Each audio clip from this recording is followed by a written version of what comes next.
vous en avez rêvé, Radio Grand Lac vous offre son application gratuite. Où que vous soyez, emportez Radio Grand Lac partout avec vous et plongez dans le grand bain de la vie locale sur vos smartphones ou tablettes. Rendez-vous dès maintenant dans votre store et téléchargez l'application 100% gratuite pour vivre l'expérience Radio Grand Lac partout dans le monde. La nature et vous, découvrir et s'émerveiller avec Sandrine sur Radio Grand Lac. Bonjour chers auditeurs, ravi de vous retrouver pour votre émission La Nature et vous sur Radio Grand Lac. C'est tous les 15 jours. Un moment pour découvrir les bienfaits de la nature sur notre santé. Depuis la nuit des temps, la nature nous inspire et nous émerveille. Mais comment sommes-nous en interaction avec le vivant autour de nous? Pour en parler aujourd'hui, j'ai la joie de recevoir Anne-Claude. Bonjour Anne. Bonjour Sandrine. Je vais vous la présenter dans quelques instants. Vous savez, nous descendons des chasseurs-cueilleurs. Et les chasseurs-cueilleurs, leur particularité, c'est quand même qu'ils se nourrissaient au fil des saisons. Ils se déplaçaient au fil des saisons pour aller trouver la nourriture dont ils avaient besoin, à la fois végétale et animale. Et en soi, nous n'avons pas tous les mêmes besoins parce que nous n'avons pas tous la même constitution métabolique. Et en fait, notre constitution et nos besoins varient aussi suivant les continents, le continent d'où nous venons et ce que l'on y trouve à la fois animal et végétal. Et notre physiologie, depuis des millénaires, est adaptée à ses origines et à son environnement.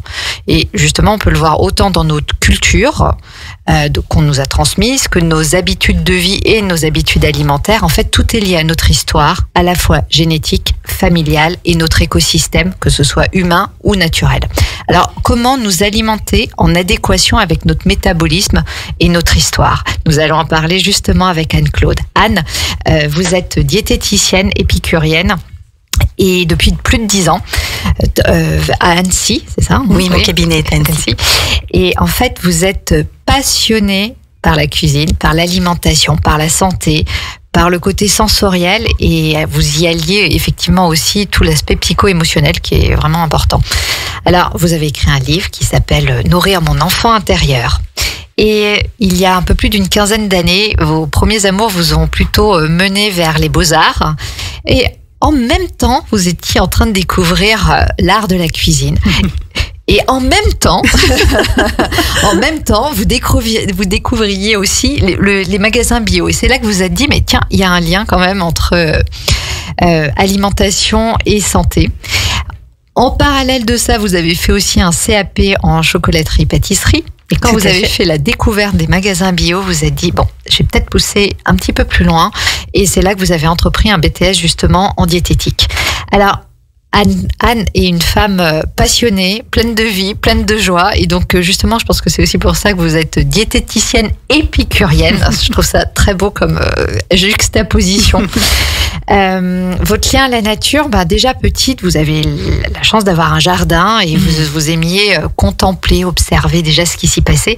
Mais surtout, votre lien, vous l'avez intensifié, aux Beaux-Arts, entre autres, parce qu'il y avait un magnifique parc. Ouais, vous aviez la chance, ça fait partie des Beaux-Arts aussi, de prendre le temps de contempler et de s'émerveiller, parce que la nature vraiment invite à l'émerveillement. Et quand vos pas vous ont mené en Savoie il y a une quinzaine d'années, alors là, c'était l'explosion florale. Vous avez justement encore plus lié ce lien à la nature grâce justement aux plantes comestibles et à la découverte des différentes plantes. Alors Anne, la première question que je pose à chacun de mes invités, c'est que représente la nature pour vous? La nature, c'est effectivement une source de joie, une source d'émerveillement. Et je pense que c'est à son contact que je vais vraiment pouvoir nourrir au maximum tous mes sens. Moi, la nature, elle passe essentiellement par l'alimentation, parce que c'est effectivement une passion. Et je pense que de cuisiner et de manger, ce sont deux des activités les plus sensoriellement intense qu'on puisse pratiquer, nous les humains. Voilà, on va pouvoir mettre en œuvre les 5 sens, la vue, le toucher, l'ouïe, l'odorat et le goût. Voilà, le goût, on le retrouve vraiment manifeste dans cette activité plus que dans tout autre. Et c'est comme ça que je me sens reliée à elle. Très bien. Et alors, justement, pourquoi diététicienne épicurienne? Même si j'ai donné peut-être quelques impressions, mais... Alors épicurienne déjà parce que j'aime beaucoup les rimes et j'aime beaucoup les oxymores aussi, de rapprocher des termes qui vont frotter un petit peu. D'associer le terme épicurien qui évoque plutôt le plaisir, puis le terme diététicienne qui évoque plutôt a priori la restriction, ça me semblait assez rigolo. Il y a un tabou, c'est vrai, sur le plaisir quand on commence à parler de nutrition, mais le plaisir, si on y regarde de près, c'est un vrai régulateur. Le philosophe Épicure, sa définition du plaisir, c'était que c'est une absence de souffrance, c'est une absence de souffrance à la fois pour le corps et puis pour l'âme. Quand on se prive de manger, qu'on a faim, c'est une souffrance, mais quand on mange trop ou qu'on mange des choses qui ne nous conviennent pas, c'est aussi une souffrance, c'est pas un plaisir à ce moment-là. Du coup, il y a une anecdote que j'aime beaucoup citer quand on me demande de décrire la diététique épicurienne. Le premier repas de Saint-Valentin que j'ai eu fait avec monsieur mon mari aujourd'hui, on était allé dans un restaurant gastronomique et ça a été une expérience traumatisante à dire vrai, parce que il y avait, ça aurait dû être exceptionnel, mais ces 7 passages de petites portions de nourriture, mais qui à chaque fois cumulaient des aliments qui ont fait une digestion très compliquée, dont il a fallu 36 heures pour se remettre, ça n'a pas été une expérience heureuse au départ. Et si on cherche quelque chose d'un petit peu électrisant à la Saint-Valentin et qu'on se retrouve à devoir faire une grosse sieste digestive, c'est pas idéal. Voilà. Donc pour moi, vraiment, ce qui est épicurien et le vrai plaisir, c'est quand le plaisir, c'est cette boussole qui va nous guider pour trouver un équilibre entre le bien-être de notre corps et le plaisir de nos sens, le bien-être émotionnel, et puis aussi des nourritures symboliques qui soient apaisantes et satisfaisantes. Merci Anne pour cette explication. Et oui, c'est de toute façon, on a besoin de cet équilibre et cette balance. Et justement, en fait, quel lien pourrait-on faire entre la cuisine, la diététique et la nature, puisque nous sommes dans l'émission La Nature et vous, il y a des liens. Oui, j'imagine. Je peux partir de l'expérience que j'ai faite de manière empirique. Je parle d'ateliers. Je propose des ateliers de cuisine intuitive. Moi, j'ai une cuisine que je trouve très intuitive parce que je me suis aperçue au fil du temps que je me soignais avec mon alimentation. Je me suis aperçue que j'arrivais à rééquilibrer divers désordres, que ce soit des désordres digestifs, que ce soit des rhumes, etc., avec les aliments qui m'attiraient.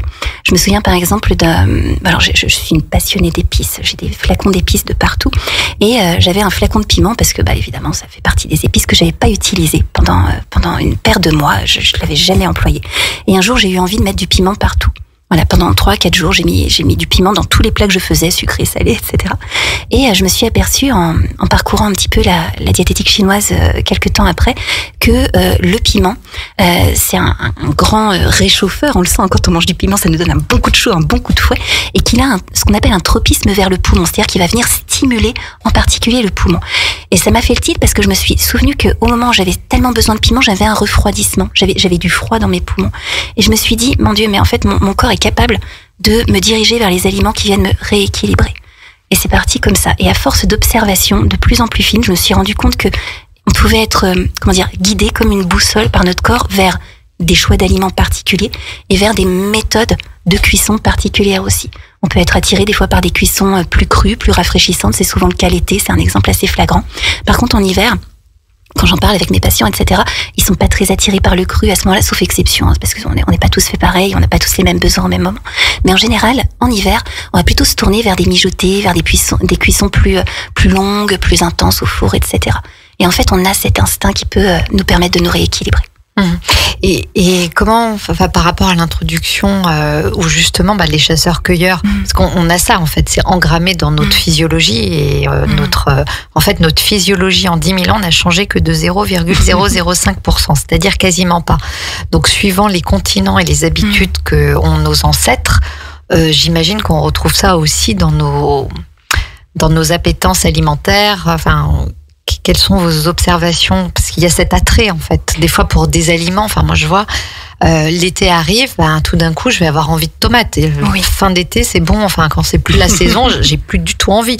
Donc, en fait, si j'écoute vraiment les besoins de mon corps, je sais quel aliment est de saison. Même si, à la limite, je ne sais pas. Exactement. Et ça, les approches orientales comme la diététique chinoise ou l'Ayurveda l'expliquent très très bien. Si on regarde par exemple en Ayurveda, on a des profils de personnes qu'on appelle des doshas, des énergies. Voilà. Vata, Pitta, Kapha. Vata, Pitta, Kapha, exactement. Et du coup, en fonction de la constitution de la personne, par exemple, une personne qui est plus de constitution Vata, c'est ce qu'on appelle le vent, a une constitution qui est beaucoup plus froide et sèche. Donc le froid et la sécheresse se rééquilibre avec de l'onctuosité. Pour une personne de profil Vata, par exemple, l'aliment remède par excellence, ça va être le beurre. Ce sont des personnes qui vont avoir besoin de manger plutôt chaud, en toute saison d'ailleurs, pour se rééquilibrer. Bon, sauf au cœur de l'été, quand vraiment le soleil donne beaucoup. Mais en fonction de ce profil spécifique, il va y avoir effectivement des besoins particuliers. Donc ça, l'Ayurveda l'explique bien.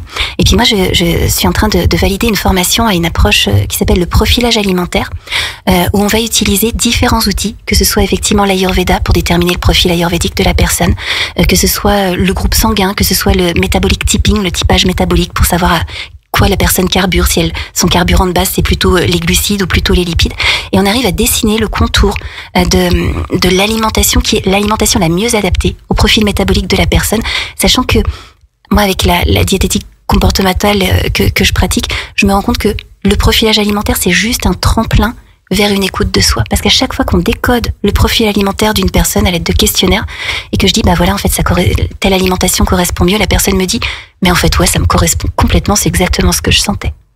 Mmh. Et par rapport justement aux saisons, parce qu'on respecte plus du tout les saisonnalités, il y a aussi une, enfin, je sais pas, qu'est-ce que vous suggérez, C'est important à plus d'un titre de manger de saison, parce que l'aliment, je pense à la courgette par exemple, une courgette elle est faite pour pousser au moment où il y a de la chaleur, au moment où il y a certaines conditions climatiques, etc. Si ces conditions sont pas réunies, la courgette elle va pas avoir le maximum de sa vitalité.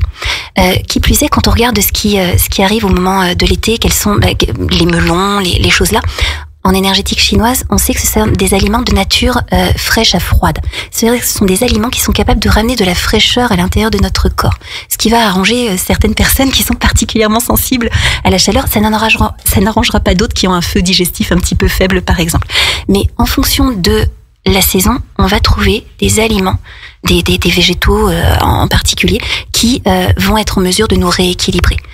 En hiver, c'est tout le contraire. On va avoir beaucoup de légumes racines qui vont être un petit concentré d'énergie nutriments. Tout ce qui pousse sous la terre, on dit que c'est une énergie plutôt yin. On a le yang qui est plutôt aérien et le yin qui est plutôt souterrain. En hiver, nous on est dans notre période yin de l'année et ces racines de nature yin viennent nourrir notre propre yin. Donc on trouve cette résonance quand on est en adéquation avec les saisons. Alors pour nos auditeurs, est-ce que vous pouvez juste donner quelques explications sur yin, yang, parce que peut-être tout le monde n'est pas... voilà, qu'est-ce que veut dire une nourriture yin ? Oui. Voilà, c'est bon, évidemment, une nourriture qu'on trouve plutôt racinaire, comme les tubercules, enfin, les carottes, les pommes de terre, les poireaux, mais... Le yin et le yang, c'est une manière d'expliquer la nature des choses. Imaginez, alors moi j'aime bien faire des petits schémas, là, je vais vous l'expliquer, le schéma. Imaginez une montagne avec le soleil qui donne d'un côté. Sur le versant ensoleillé, il fait chaud, il fait plus sec, il y a de l'agitation parce que les petits animaux sortent et puis font ce qu'ils ont à faire, etc. Et ça, ce sont toutes les caractéristiques du yang. Chaleur, mouvement, activité extérieure, etc. De l'autre côté de la montagne, celle qui est côté ombre, justement, il fait plus sombre, il fait plus froid, il fait plus humide, les animaux restent à l'intérieur et il y a moins d'activité. Eh bien ça, ce sont les caractéristiques du yin. Et yin et yang, on va retrouver ces caractéristiques en toutes choses, dans les aliments, dans notre propre corps, à différents niveaux de notre corps, dans notre psychisme, etc. Et on va pouvoir rééquilibrer tout ça avec les aliments appropriés. Moi, je me suis aperçue, parce que je me suis formée en diététique chinoise l'année dernière seulement, et ça a validé que tous mes ressentis me guidaient vers des choses très très yang, des cuissons yang, donc beaucoup de chaleur, etc., des cuissons au four, des cuissons poussées, etc., parce qu'il y a beaucoup de yin en moi que j'avais besoin de rééquilibrer. Donc dans mon corps, il y a beaucoup de froideur, d'humidité, etc., que je rééquilibre avec des aliments qui sont très réchauffants. Mmh. Donc on voit bien le lien entre la nature, enfin notre environnement naturel, et notre environnement, intérieur aussi, quoi, en fait. On est, de toute façon, c'est des écosystèmes et on est en constante interaction, en fait. Et avez-vous remarqué, pour vos patients, suivant d'où ils viennent, comme je disais en introduction, peut-être avez-vous des personnes de continents ou de cultures différentes? Est-ce que, parce que vous voyez, c'est la mode du tofu, mais cependant, est-ce que nous autres occidentaux vivant en Europe avons tous les enzymes pour digérer le tofu? Eh ben non, en fait. d'après ce que j'ai pu entendre. Alors, il y a des spécificités. Sur le tofu en particulier, je ne sais pas trop vous dire, mais je sais que, par exemple, des personnes originaires du continent africain vont souvent pas avoir le bagage, pardon, je suis en train de confondre, continent asiatique plutôt, vont beaucoup moins bien métaboliser l'alcool que des occidentaux, par exemple. Au-delà de la génétique, on va retrouver même au sein d'une même population avec des origines similaires, quand même des natures différentes. On va retrouver, si je reprends par exemple l'Ayurveda, des personnes dans une même famille qui vont avoir des profils ayurvédiques complètement différents. Moi, j'ai pas du tout le même profil ayurvédique que mes parents, par exemple, où je vais retrouver beaucoup plus de pitta, de chaleur chez eux, alors que moi, il y a beaucoup plus de vent et de terre. Voilà. Comment est-ce que l'Ayurveda l'explique, par exemple? C'est une histoire d'énergie, c'est une histoire de vitalité, notamment au moment de la conception, c'est une histoire de plein d'interactions, finalement. Je pense que ça peut rejoindre des notions d'épigénétique et de gènes qui s'expriment ou de gènes qui se répriment, en fonction de tout un tas de facteurs. Ouais, c'est ça, parce que du coup, j'avais l'image de l'arbre généalogique. Après, ce serait intéressant. On pourrait presque faire un arbre généalogique nutritif. Enfin, voilà, je pense que peut-être qu'il y aurait des points qu'on retrouverait. C'est une merveilleuse idée. Oui, et ben voilà. Non, mais et puis il y a l'autre, il y a aussi, après il y a quand même plein de courants. Après il y a aussi le courant des groupes sanguins. Oui. En fonction de son groupe sanguin, et justement, enfin, du peu que j'en sache, vraiment très très peu, voilà, il y a des groupes sanguins qui sont aussi typiques des chasseurs-cueilleurs. Qui sont plutôt carnivores, et d'autres plutôt, enfin voilà, pas végétariens, mais enfin où il y a une appétence plus pour tout ce qui est légumes. Est-ce que vous retrouvez ça? Est-ce que vous en tenez compte? Enfin, comment ça se passe? Oui, absolument. Ça fait partie des outils qu'on utilise en profilage alimentaire, et du coup, dans les grandes lignes, on constate que le profil avec le groupe sanguin O est mieux ressourcé par l'animal et va difficilement être en santé avec un régime végétarien où les graisses animales et les protéines animales sont insuffisantes par rapport à son besoin, alors qu'un groupe sanguin A va être bien ressourcé par le végétal et va avoir de meilleures capacités a priori pour tirer sa substance, aussi bien des protéines végétales que des graisses végétales, etc.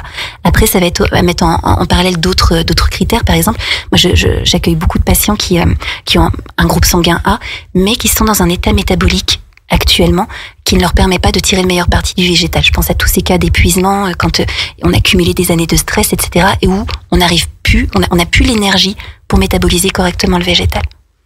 C'est intéressant aussi ça, de voir comment notre métabolisme a changé à cause de notre mode de vie.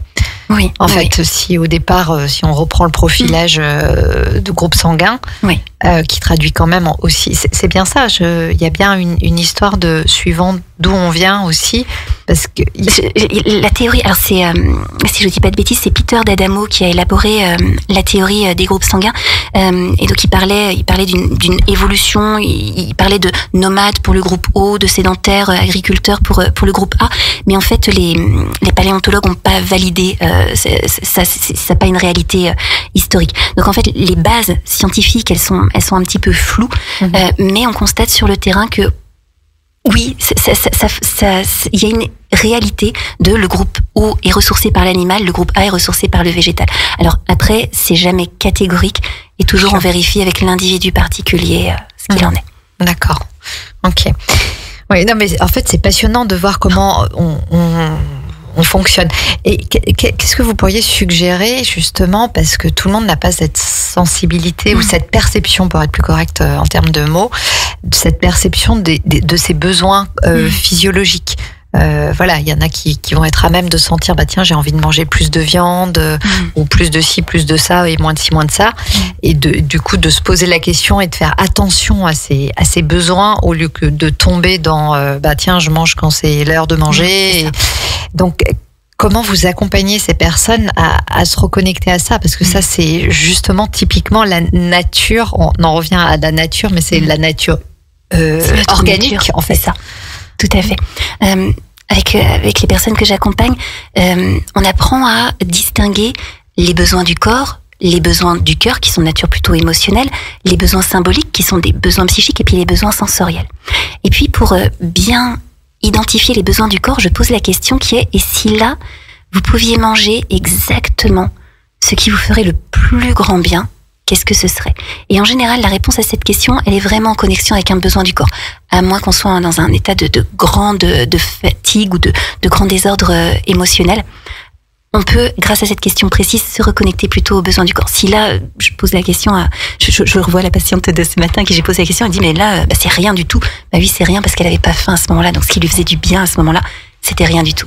Et quand la faim commence à poindre, je vois les consultations de fin de journée, par exemple, 18h, on commence à avoir faim. Et en fonction des besoins de la personne, ça peut être extrêmement varié. Des fois, la personne me dit, c'est juste une soupe. Bah ouais, probablement parce que pour elle, la soupe, ça va être particulièrement digeste ce soir. D'autres vont me dire, mais là, je mangerais bien juste une tartine de beurre. Bah ouais, parce qu'elle a une journée harassante et puis parce qu'elle est épuisée, que le beurre, ça va avoir déjà une grande digestibilité, cru sur une belle tartine de bon pain. Et puis en plus que ça va la réconforter, donc ça va venir nourrir aussi ses émotions. Très passionnant, Anne. Je vous remercie. Alors, on va se retrouver tout de suite après la pause musicale. À tout de suite. 92.1, les bonnes ondes de Radio Grand Lac. La nature et vous, découvrir et s'émerveiller avec Sandrine sur Radio Grand Lac. Et voilà, on se retrouve donc pour votre émission La nature et vous. Aujourd'hui, nous sommes avec Anne-Claude, qui est diététicienne épicurienne.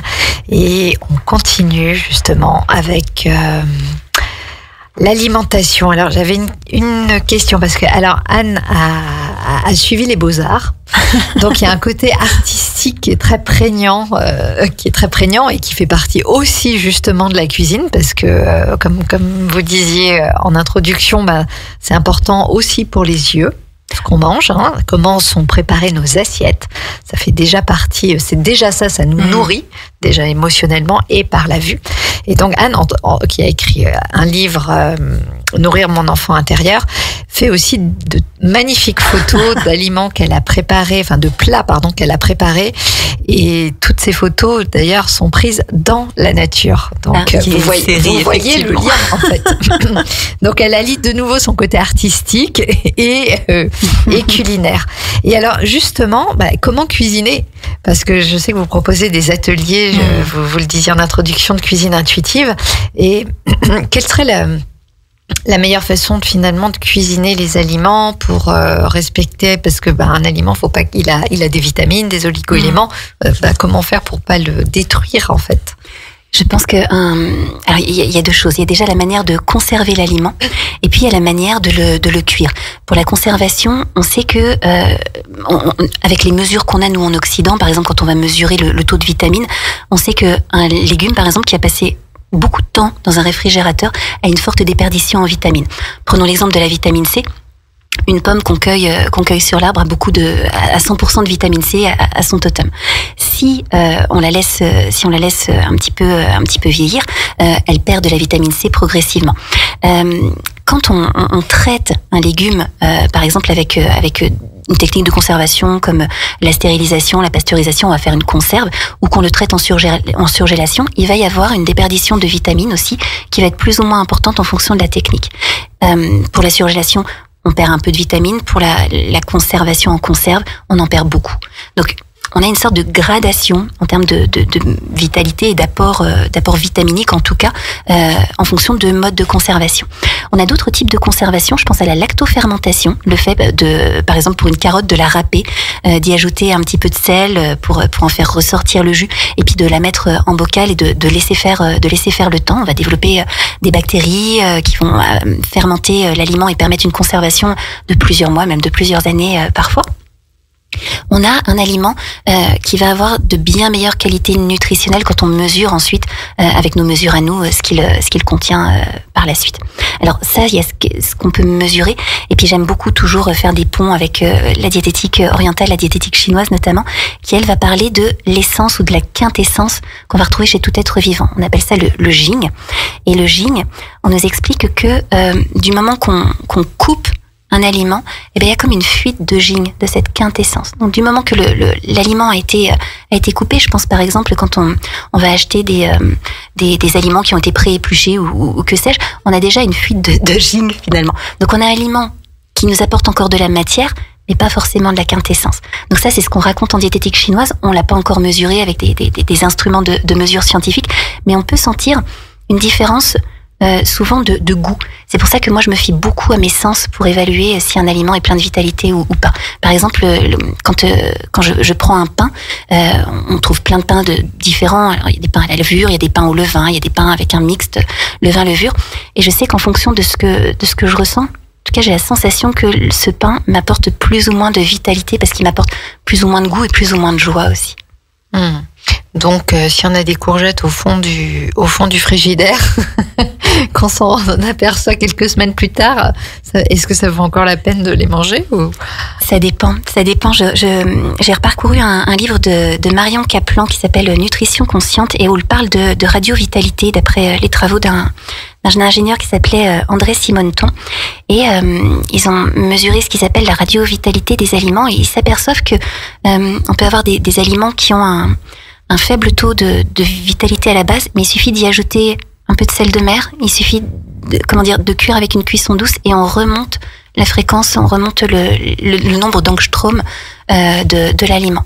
Donc je pense que il y a aussi la transformation qu'on va y apporter. Je sais que dans les monastères zen ou les monastères bouddhistes, un des rôles centraux, c'est le rôle du cuisinier parce que de son état d'alignement va dépendre aussi l'état d'alignement de tous ceux qui vont consommer la nourriture qu'il a préparée. Je pense qu'il y a une énergie qui passe dans ce qu'on fait. Ah oui, ça c'est certain.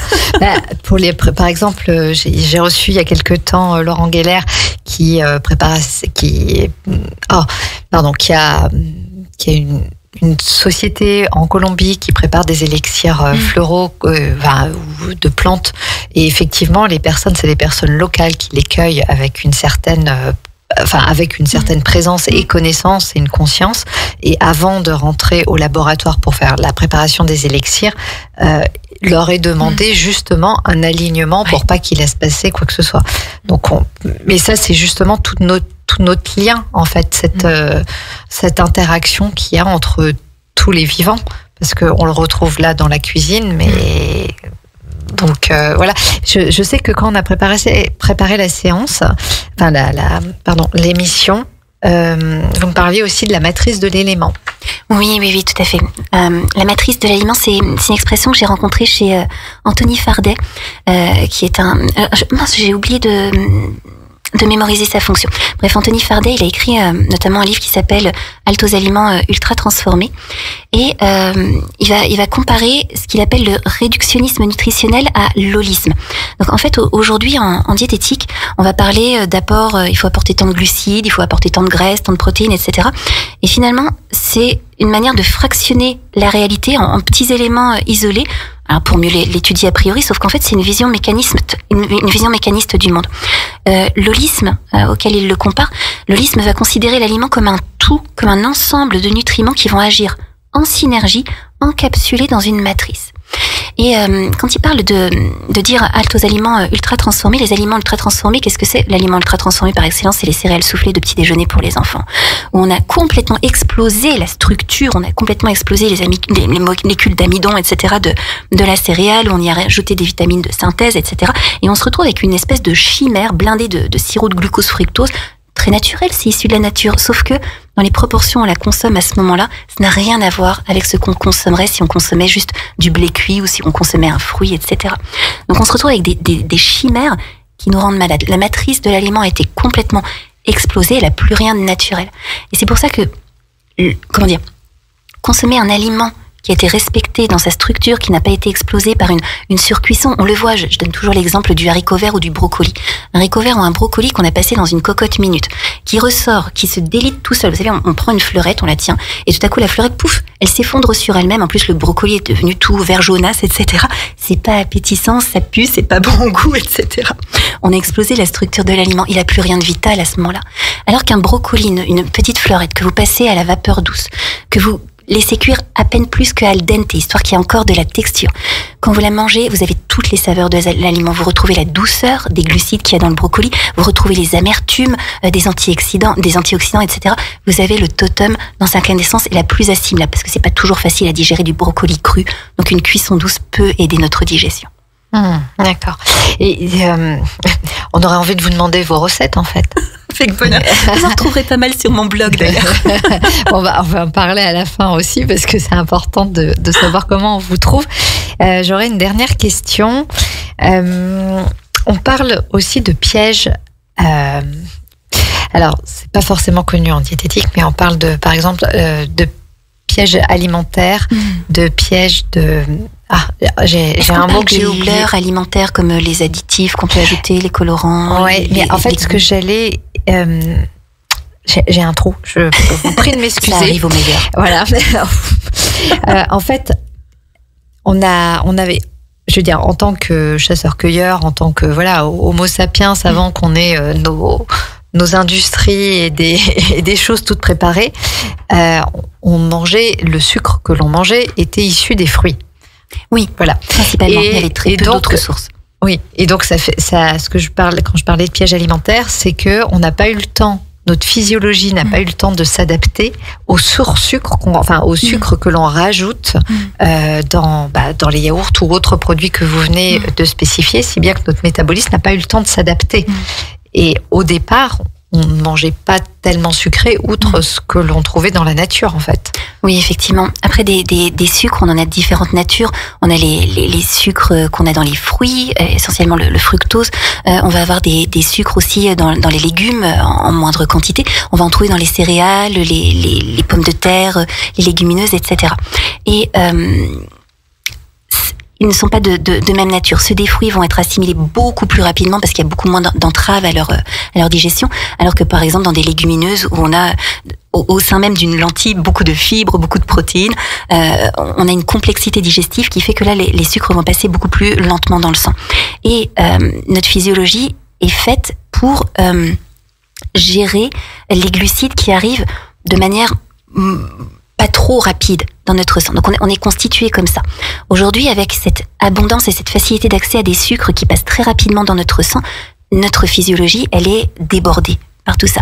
C'est-à-dire que le pancréas est fait pour sécréter de l'insuline de telle manière, l'insuline pour fonctionner de telle façon pour nous permettre de rééquilibrer le taux de sucre sanguin. Et quand on a des afflux massifs, je reprends ces céréales de petit déjeuner pour les enfants, parce que vraiment ça me sort par les yeux.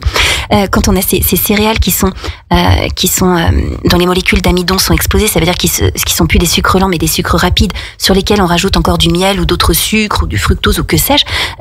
On a vraiment une bombe sucrée qui passe immédiatement dans notre sang et qui fait extrêmement rapidement monter notre glycémie, et ça entraîne par la suite des faims artificielles, ça entraîne de l'irritabilité chez les enfants notamment, ça va entraîner des pertes de concentration, ça va faire qu'on a faim 2 heures après, qu'on se sent pas bien, etc. Et puis surtout que toute la machine hormonale au bout d'un moment risque de s'épuiser. Très bien. C'est passionnant, Anne. Ouais, là, j'aimerais tellement rester des heures avec vous. Bon, alors, j'ai retrouvé quand même, c'était le piège évolutionnaire. Voilà, parce qu'on n'a pas eu le temps de retrouver on est piégé par notre évolution trop rapide. Alors, Anne, comment peut-on vous trouver et justement vos recettes? Alors, j'ai un site qui s'appelle mangeurlibre.fr. Donc, mangeur au pluriel, libre au pluriel.fr. Vous allez retrouver beaucoup de recettes, effectivement, avec les jolies photos dont on parlait tout à l'heure. Et puis j'ai une chronique hebdomadaire qui s'appelle « Y a-t-il un pilote dans l'assiette ?» On doit être à 154 épisodes si je vous dis pas de bêtises, donc vous pouvez retrouver sur la chaîne YouTube des Mangeurs Libres. Mon cabinet se trouve à Annecy et je propose également de la téléconsultation. Mes ateliers cuisine actuellement, je les donne au cœur des Bauges dans mon joli chalet avec ma grande cuisine ouverte. Le prochain aura lieu au mois de juillet, j'ai vraiment hâte de vous retrouver. Ravie de vous avoir accueilli pour cette émission. Et puis, on se retrouve dans 15 jours, chers auditeurs. À bientôt. Au revoir. Radio Grand Lac. Votre radio. Vous en avez rêvé? Radio Grand Lac vous offre son application gratuite. Où que vous soyez, emportez Radio Grand Lac partout avec vous et plongez dans le grand bain de la vie locale sur vos smartphones ou tablettes. Rendez-vous dès maintenant dans votre store et téléchargez l'application 100% gratuite pour vivre l'expérience Radio Grand Lac partout dans le monde.